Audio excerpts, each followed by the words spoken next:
UP विधानसभा में monsoon सत्र का आज दूसरा दिन है। यूपी सरकार में मंत्री ओम प्रकाश राजभर जी हमारे साथ हैं। राजभर जी, कल का पहला दिन सिर्फ और सिर्फ हंगामे की भेंट चढ़ गया। आज क्या उम्मीद है कि कुछ चर्चा हो पाएगी? देखिए, सरकार चर्चा के लिए कटिबद्ध है। हम लोग भी चाहते हैं कि सदन में चर्चा हो, हम लोग बराबर प्रयासरत हैं। लेकिन बाहर गर्मी लग रही है, ये समाजवादी पार्टी के विधायक बेल में जाके सो जा रहे हैं और सरकार जगा रही कि उठो भाई, जागो, चर्चा करो। लाइन आर्डर पे चर्चा करना चाहते हो तो चर्चा कर लो। तेरी सरकार थी तो 800 दंगे हुए थे और कर्फ्यू लगे थे। हमारी सरकार है, एक भी दंगे नहीं, कहीं कर्फ्यू नहीं। अगर चर्चा करना चाहते हो बिजली पर तो सरकार चर्चा के लिए तैयार है। तेरी सरकार थी तो हफ्ते में जो है टर्न बना था कि 3 घंटा दिन में 3 घंटा रात को लाइट आएगी। यहाँ तो लाइट जो है गांव में 18 घंटे, तहसीलों पर 20 घंटे और 24 घंटे शहरों में लाइट दी जा रही है। तो इस पोल खुल जाएगी कि कहीं हमारा पोल ना खुल जाए कि सैफैया में लाइट जा रही थी, सैफई में खाली। तो ये परेशान है कि कहीं चर्चा शुरू हो गई तो सहारनपुर की घटना कहीं लोगों को याद न दिलाया जाए कि वहाँ कत्लेआम हो रहा था, लोग आपस में मारकाट कर रहे थे और समाजवादी पार्टी के लोग सैफई महोत्सव बना करके नाच देख रहे थे। ये पोल न खुल जाए, इस नाते समाजवादी पार्टी के लोग परेशान हैं और ये चर्चा से भाग रहे हैं।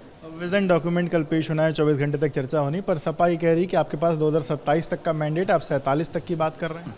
देखिए, प्रदेश की बात हो रही है, पार्टी की बात नहीं हो रही। यही ना समझी है ना।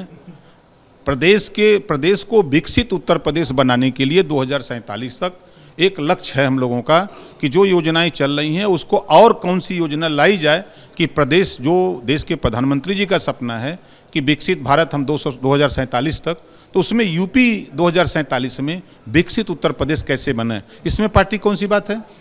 ये नासमझ लोग हैं, ये खाली झूठ बोलने वाले लोग हैं, अति पिछड़ों का हक लूटने वाले हैं, मुसलमानों का हक लूटने वाले हैं। ये अगर वास्तव में समझदार होते तो 4-4 बार मुसलमानों ने वोट दे करके यादव को मुख्यमंत्री बनाया। ये एको बार मियाँ भाई को नहीं बना रहे हैं।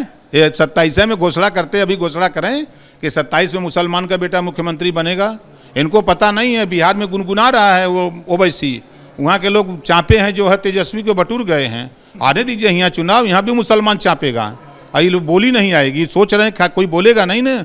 अब जागरूक हो गया, अब वो मुसलमान नहीं है जो आज़ादी के बाद का, अब उसमें शिक्षा आ गई, अपने अधिकार के प्रति सचेत हो गए हैं। बड़ा मजा आएगा, देखिएगा ना। ये लोग सूती जाइए, जैसे सोता तो बेलवा में ना, वैसे 27 में सूती जाइए। फतेहपुर की जो घटना थी उसमें 160 लोगों के ऊपर एफआईआर दर्ज हो गई है। हालांकि शुरुआती तौर पर यह देखा गया कि जो बीजेपी के जिलाध्यक्ष हैं वो तमाम इसको लेकर के लोगों को इकट्ठा करने की बात कर रहे थे, पर एफआईआर में उनका नाम नहीं।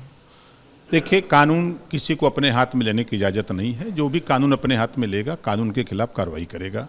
अब वो जांच का विषय है, कौन था कौन नहीं था, वो तो जांच जो अधिकारी हैं वो, जैसे आप बता रहे हैं कि 160 लोगों पे एफआईआर हुई है, तो जो तो सिस्टम है, मोबाइल का सिस्टम है, फोटोग्राफी होती है और सीसीटीवी कैमरे लगे हैं, तो सब रिकॉर्ड खंगाले जाएंगे, जो होगा उसके खिलाफ कार्रवाई होगी। आपको लगता है एक बड़ी चूक है क्योंकि इतनी बड़ी संख्या में लोग इकट्ठा हो जाना, और जब उन्होंने पहले से कहा था कि हम वहाँ पहुँचेंगे, तो क्या पर्याप्त पुलिस बल नहीं था, या कैसे आप देखते हैं इस पूरी? देखिए, जाँच का विषय है, कहीं ना कहीं कोई बात है जरूर।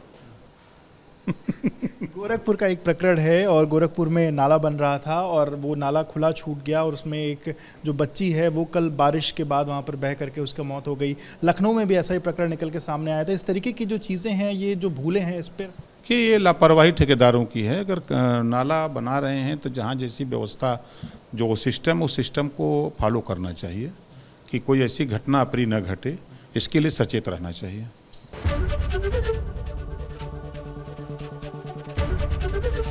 एबीपी गंगा, खबर आपकी, जुबान आपकी।